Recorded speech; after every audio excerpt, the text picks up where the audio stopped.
stratagem modifiers actually look fun. Okay, so we had a quick look at the menu for the new stratagem system. I guess it's a mode in a sense. Now, there was also a photo, by the way, of a basically a play area in one of the game cons recently where it said try out the new PvE mode. Maybe it was referring to stratagems.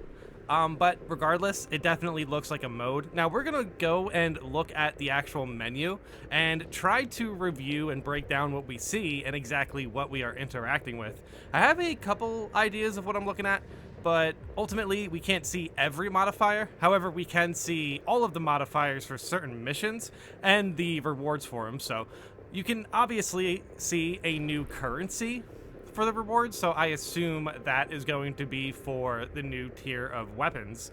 But yeah, let's take a look at these modifiers really quick. We're going to break it down to see how this works out in the long run, and I think ultimately this is definitely going to be a great mode to invest in. Okay, as you see, we are on Obelisk here, so I imagine it says daily stratagem, so maybe this cycles every day?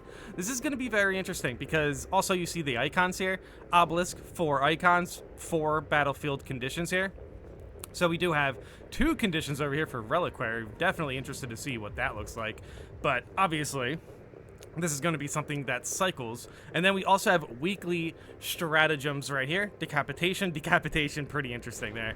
But yeah, okay, so Summoner. Every uninterrupted call for reinforcements summons the extremist enemy. We've seen that one. But we haven't seen Meat for the Slaughter. The number of minorous enemies spawned is heavily increased. The number of majorous enemies spawned is reduced. Pretty interesting. Also, I swear I've been seeing this pop up here and there, but sometimes it's just the majors backtracking and getting away from the gaunts that are rushing you. It can be weird. Anyway, the next modifier here, technological revolution, ability charge restoration is significantly faster. So there are also going to be benefits, which is pretty cool. At least I guarantee, not guarantee, but at least what it looks like here is if there are 4 conditions, at least one of them should be, positive. Well, actually here we have point blank. Range damage at less than 10 meters is increased by 75%. So that's pretty interesting. So for these modifiers, we're definitely going to have some negative ones, but also potentially some pretty cool positive ones. Dude, honestly, this is going to be very fun. And now this is for Obelisk as well, which is, point blank and Obelisk during the tomb part. It's going to be interesting. I think we don't see all of the modifiers yet, but at the very least, you can tell 4 icons, 4 conditions, and not to mention, they're going to cycle maps here. Now, we saw this one, I believe, in the trailer. Maybe they showed the other photo as well. However, this is exfiltration, maximum health, reduced by 75%, suboptimal state. So you can see the icon and then start to see if it pops up in any of these other stratagems, and no, I do not see the same icon, but these souls are dark. A perfect parry or block deals significant damage to an enemy, but the perfect parry block window is smaller. So I'm actually going to consider that like kind of a positive modifier, and I do not see it in any of the other maps. This is pretty interesting. I think maybe if it's 2 conditions, maybe it'll be a a negative one and a positive one. Now, I also mentioned new currency. So you can see right here, 10 triangles. Not too sure what those are representing, but yeah, there's 10 of them. There's 10 of them. I imagine that is what we will be using to get the new tier of weapons. But so as far as different icons here, I'm not too sure what's going on. You see the heavy icon, the bulwark icon, tactical icon, sniper icon, but obviously suboptimal state, and the souls are dark. We know what icons those are. Overall, a lot of these icons are very different. So as far as how many conditions there are, at the very least, there are like 10 here. 10 different icons, I believe. Nah, maybe even more. Maybe closer to 12. That's pretty interesting. Yeah, because all these other icons, obviously, we're not too sure what they do yet. And we're not too sure what the bulwark tactical or the heavy, the sniper icon are supposed to be. Pretty interesting. So yeah, let's go into the comments to see if there's anything I'm missing. But this mode definitely has some really, really high potential. I really like the idea of this. Also, the fact that something is going to cycle in daily is pretty interesting.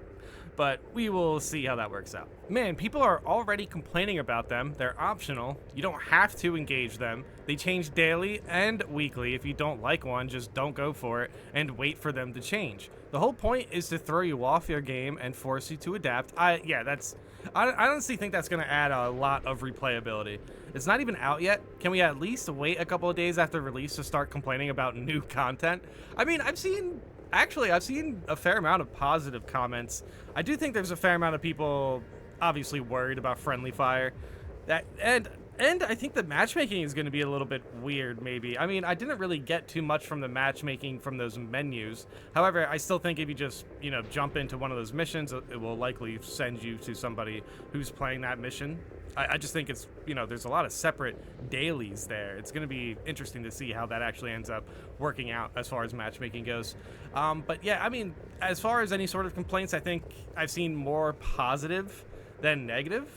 As far as, I've seen more positive reactions to this than negative. I think people are rightfully excited for something weird, to be honest. I think this is a little bit outside the box for sure. Some of these are, the parry one with the smaller windows, but you get intimidating aura essentially. I mean, that's pretty cool. I'm definitely going to do that. I mean, even if you have the one where it's you don't have a lot of health, I mean, does fortitude affect that at all? If you have fortitude and then also lose a percentage of your health already, I wonder if fortitude helps that. Dude, yeah, it's going to be weird. It's definitely going to be weird. Yeah, I wasn't sure to start with, but they look interesting. I will say, as a heavy main, I'll be avoiding anything with friendly fire, and I'll be grinding immediately to unlock that infiltrator helmet. Very true. I did forget to add in that there obviously are going to be good rewards for this that aren't just the weapon tiers. Dude, yeah, I'm excited for it. I'm excited for it. We haven't had cosmetics to grind for in this game for a long time, maybe since they added ordeals. And I think even with that, you have, 3 cosmetics? This should be more than 3, at least that's what I assume. Dude, yeah, but it is pretty interesting to see heavy mains kind of worried about this. I've seen people happy about that close range modifier on the multi-melta. I imagine that will be very powerful. However, for anyone who's a little bit worried about friendly fire, the accuracy variant of the heavy bolter and the heavy bolt rifle, I bet, are very solid options if you want to make sure that your DPS spread isn't too wide to also hit your teammates.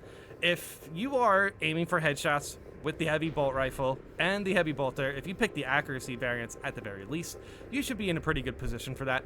I do think the heavy bolter should be a little bit more accurate than the heavy bolt rifle for whatever reason, but that might not be the case, so still be careful. But I imagine those two choices would be pretty good for friendly fire heavy. Obviously, the multi-melta would be a little bit more risky. Not only could you accidentally hit your teammates, but your teammates could not be paying attention. So sometimes it's not even on you. Sometimes a teammate could just roll directly in front of you because they weren't really looking around. That would be unfortunate. I think plasma should be fine. Plasma should be fine. I feel like there's going to be accidental moments where you have a fully charged plasma weapon, you go to fire at a sniper, and for whatever reason a gaunt jumps in front of you, and then the bulwark who was protecting you is now losing out on their armor. Who even knows the actual damage for friendly fire? But ultimately, I think the modifiers are going to be fun to work around. I think it will give us something that you definitely have to think about before you jump into an operation. Nowadays, you can pretty much just pick your favorite weapon, and you should be pretty good for absolute as long as you build around it and everything like that. But yeah, dude, the modifiers are going to be very fun. Very, very fun. But yeah, a lot of heavy players seem to be a little bit worried. Unfortunate. It should be fine though. But yeah, I think those two options, heavy bolter, heavy bolt rifle, accuracy variants, you should be good. But yeah, let me know in the comments how you guys feel about this. I think what they've shown so far of it does there is a lot of information there. So maybe if I missed something, let me know in the comments. But yeah, otherwise, I'm definitely very excited. Let me know in the comments how you guys feel about this, and thanks for watching.